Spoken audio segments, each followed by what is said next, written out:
medicalmarijuanabootcamp.com. I'm Chubbs. I'm Tang. And today we're going to questions from the YouTube. Abstract Tribe, what's up? How do you cure weed? Can you explain the process? Sure. When I cured it in a, and this is how, probably 10 years ago, there wasn't as much information online, so I read a book. In the book it said take a plastic bag and put a paper bag inside of it. That's what I did. Okay. Did I do it the other way around? I might have put the plastic bag inside the paper bag. Okay. Short term, man, they ain't lying when they say that shit goes. It goes, it's gone. But I used a paper bag and a plastic bag. One was inside of the other in my closet, and I burped it, like, you know, when you burp a Tupperware every so often. Maybe once a day I would just go in and let the air circulate. Probably 8-9 days. I would cure it, keep it in there in the dark until it got to a point where I liked the smell. And you're kind of sweating the inner moisture from the stem all the way out. So it's a process that can take some time depending on how dense the nug is.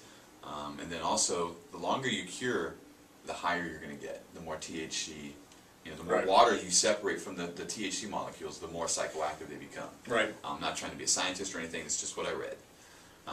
I've seen, like a greenhouse, they cure their super lemon haze underground. That's what I've heard. Yeah. That's what I've heard. And if you watch the YouTube videos, you can actually see them cure. And I've heard of people doing it for ridiculously long amounts of time. Too. Yeah, yeah. I mean, they said 6 months to a year. Let's say you're the average farmer. You pull a little crop. How are you gonna? You're hurting for bud. You're jonesing one day. You know. Maybe you're hungover or something. Right. And you got a pound in the yard buried for 6 months. Yeah, right. Right. You know, maybe if you're on a perpetual harvest, a perpetual system, but God, that's got to be tough. Putting your whole harvest in the ground for a year. It's like wine. You know, the longer you let it cure, the better it gets. But when you imagine pulling it out after 6 months, like I said, I did mine for 9 days, and it was quality. I mean, some people will be like, there's no way you get a quality cure out of 9 days. It was quality in my opinion. It worked well. People in my neighborhood said it smells good, tastes good, smells good. Tupperware, you can use Tupperware. I mean, you're basically keeping it in a confined area in the dark. Yeah. And closet.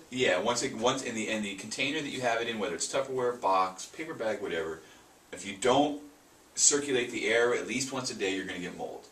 And your bud, you'll kill your entire harvest. Your harvest will be done. Like I said, the reason you're curing will probably depend on how long you cure for. You know, if you're just trying to get, if you're a commercial grower and you're trying to just get that quick, good smell, I mean, that's 9 to 10 days. That's where I was at the time.